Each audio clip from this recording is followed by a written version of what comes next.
Hi ළමයි අද මම ඔයාලට කියන්න හදන්නේ මහනුවර ඇසළ පෙරහැර ගැන.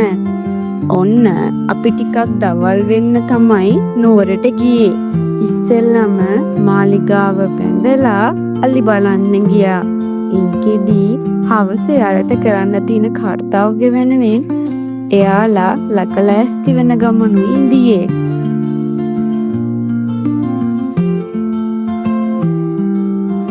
අපි ටිකක් දවල් වෙලා ගිය නිසා ඉඩක් හොයාගන්න ගොඩාක් අමාරු වුණා.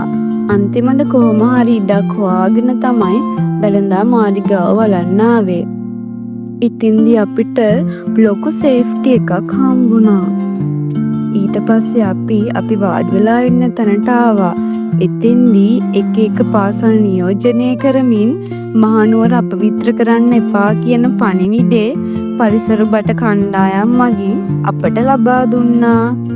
ඔහොම හිනීට රෑ වෙද්දී මම මේ බලාගෙන ඉන්නේ අවුරුදු ගානක් තිස්සේ බලාගෙන ඉඳපු දෙයක් ඉෂ්ට වෙනකන්. ඔහොම ඉන්නකොට ඔන්න පෙරහැර පටන් ගත්තා.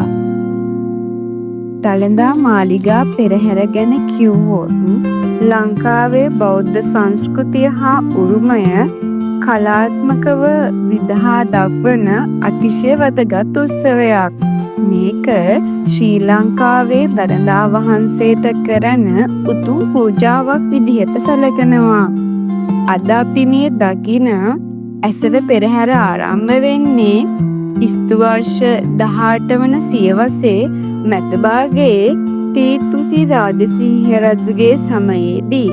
මුලින්ම කතරගම විෂ්ණු සහ පත්තිනි යන සතර දේවාලවල පමණක් පැවැත් වූ පෙරහැරට වැලිවිට සරණංකර සංඝරාජ හිමියන්ගේ අනුශාසනා පරිදි දළදා මාලිගාවේ පෙරහැර එක්කිරීමෙන් පසුව මෙය බෞද්ධ මුහුණුවරක් ගත්තා.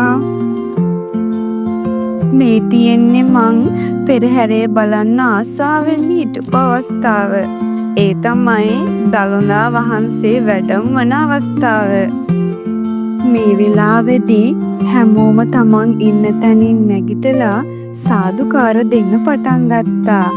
දළදා වහන්සේ වඩම්මන ඒ අවස්ථාව හිමි කරගත් මංගල හස්ති රාජයා වෙන්නේ ඉන්දි රාජා. දකුණු දෑල ලෙස බුරුම රාජාත්, වම් දෑල ලෙස පුලතිසි රාජාත් මගුල් රාජාට ආරක්ෂාව සපයමින් වැඩෙමුවා. වෙස්නටුම් මැද වඩින්නේ හිරියේ මහා සනක්ති පාගොක්තියේ උතුම්ම අවස්ථාව වන ශ්‍රී දන්ත ධාතුන් වහන්සේ මාලිගා පෙරහැර සියසින් දකපු පළවෙනි වතාව තමයි මේක.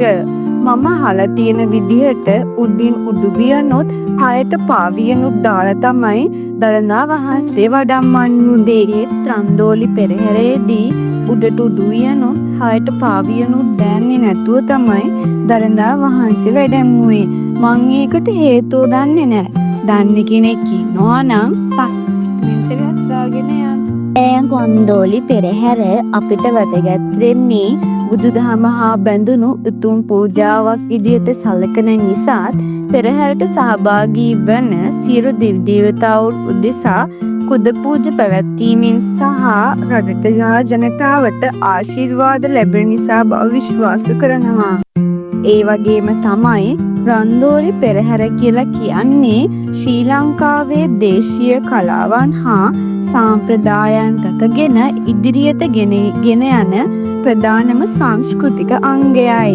මේ පෙරහැරේ විශේෂත්වයක් විදිහට මම දකින්නේ පෙරහැර පුරාවටම විෂ්ණු, නාත, කතරගම, පත්තිනි ආදී දෙව් දේවතාවුන්ගේ පෙරහැරවල්ද ගමන් කිරීමයි. ඒ වගේම තමයි තවත් විශේෂාංගයක් මම දකිනවා. කල්පරැත්තු ඒ කියන්නේ විෂ්ණු, නාත, කතරගම ආදී පෙරහැරවල් වලදී කිසිම කාන්තාවක් නර්තනයේ යෙදුනේ නැහැ. නමුත් මම හිතන විදිහට පත්තිනි මෑණියන්ගේ දේවාල පෙරහැරේදී කමනයි කාන්තාවන් නර්තන වලින් රඟ දැක්වුවේ. ඇත්තටම කියනවා නම් මගේ ජීවිතේ මම පළවෙනි වතාවට තමයි දළදා පෙරහැරක් බලන්න ගියේ. අනිත් පෙරහැරවල් වලට සාපේක්ෂව උදේ ඉඳන් ගිහිල්ලා හවස් වෙනකන් ඉඳලා තමයි පෙරහැර බලන්න පුළුවන් වෙන්නේ. ඒ වගේම තමයි පෙරහැරේ තියෙන ගොඩාක් නටුන් වල චූටි චූටි නැට්ටුවෝ එයාලගේ දස්කම් පෙන්නනවා. ඔන්න ඔහොම තමයි මං අවුරුදු ගාණක් තිස්සේ බලාගෙන ඉඳපු ඒ ආසාව ඉෂ්ට වුණේ. එහෙනම් අදට ඔච්චරයි.